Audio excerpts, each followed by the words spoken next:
ದುಷ್ಟಶಕ್ತಿಗಳ ಒಂದು ಕುಮ್ಮಕ್ಕಿನಿಂದ ಇನ್ನೊಂದು ಸರ್, ಈಗ ಸಿದ್ದರಾಮಯ್ಯ ಸರ್ ಜಾತಿ ಗಣತಿ ಆಯ್ತಲ್ಲ ಸರ್, ಜಾತಿ ಗಣತಿ ಉಪಜಾತಿ ಯಾಕೆ ಸೇರಿಸಿದೀವಿ ಅಂತ ಸಮರ್ಥನೆ ಮಾಡ್ಕೊಂಡು ಸರ್. ಅಂದ್ರೆ ಮತಾಂತರಕ್ಕೆ ನಂದು ವಿರೋಧ ಅದ, ಬಟ್ ಅವ್ರವ್ರ ಹಕ್ಕ ಅವ್ರು ತಗೊಳ್ತಾರ. ಅದಕ್ಕಿನದ ನಾವೊಂದು ಧರ್ಮಕ್ಕೆ ಸೇರಿದ್ರೆ ಅನ್ನೋದು ಜಾತಿ ಹೋಗಲ್ಲ ಅನ್ನುವಂಥದ್ದು. ಈಗ ಉಪಜಾತಿ ಯಾಕೆ ಸೇರಿಸಿದ್ವಿ ಅನ್ನೋದು ಈಗ ಸಮರ್ಥನೆ ಮಾಡ್ಕೊತ ಸೇರ್ತಾರೆ ಜಾತಿ ಗಣತಿ ಮಾಡಿ ಸರ್.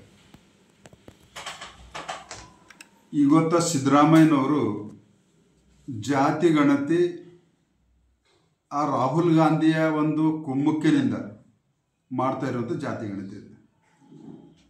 ಇವತ್ತು ಸಿದ್ದರಾಮಯ್ಯ ಸರ್ಕಾರ ಬಂದು 2.5 ವರ್ಷಗಳ ಹತ್ರ ಆಯಿತು. ಯಾವುದೇ ಅಭಿವೃದ್ಧಿ ಕಾರ್ಯಗಳಾಗಿಲ್ಲ. ಸರ್ಕಾರದಲ್ಲಿ ದುಡ್ಡಿಲ್ಲ, ದಿವಾಳಿ ಆಗಿದೆ. ಮತ್ತು ಬಹುಸಂಖ್ಯಾತರಾದಂಥ ಹಿಂದೂಗಳನ್ನು ಒಡೆದಾಳುವ ರೀತಿ ಯಾವ ರೀತಿ ಬ್ರಿಟಿಷರು ಮಾಡಿದರು ಆ ನೀತಿಯನ್ನು ಇವತ್ತು ಕಾಂಗ್ರೆಸ್ ಇಡೀ ರಾಷ್ಟ್ರದಲ್ಲಿ ಆ ನೀತಿಯನ್ನು ಅನುಸರಿಸ್ತಾ ಇದೆ. ಹೀಗಾಗಿ ರಾಹುಲ್ ಗಾಂಧಿಯ ಕೈಗೊಂಬೆಯಾಗಿ ಸಿದ್ದರಾಮಯ್ಯ ಇವತ್ತು ಕೆಲಸ ಮಾಡ್ತಾ ಇದ್ದಾರೆ. ಇವತ್ತು ಲೆಫ್ಟಿಸ್ಟ್ ಮೆಂಟಾಲಿಟಿ ಜನ ಏನಿದ್ದಾರೆ ಅವರ ಕೈಗೊಂಬೆಯಾಗಿ ಕೆಲಸ ಮಾಡ್ತಾ ಇದ್ದಾರೆ. ಇವತ್ತು ಸಮಾಜವಾದಿ ಅಂತ ಹೇಳ್ಕೊಳ್ಳುವಂಥ ಸಿದ್ದರಾಮಯ್ಯ ಸಮಾಜವಾದಿಯಾಗಿ ಒಂದು ವಿಚಾರವು ಅವರಲ್ಲಿ ನಡವಳಿಕೆಯಲ್ಲಿ ಇವತ್ತು ನಾವು ಕಾಣ್ತಾ ಇಲ್ಲ.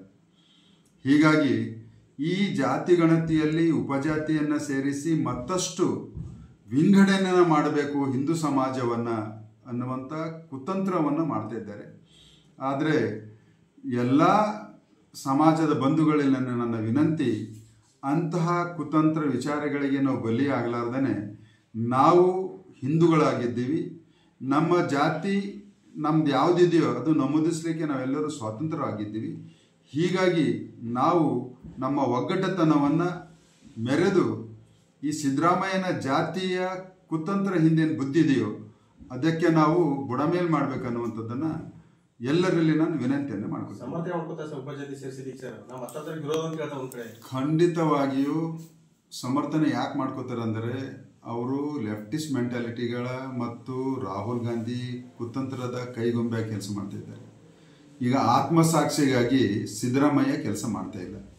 ಹೀಗಾಗಿ ಎಲ್ಲದಕ್ಕೂ ಸಮರ್ಥನೆ ಮಾಡ್ಕೊಳ್ತಾರೆ.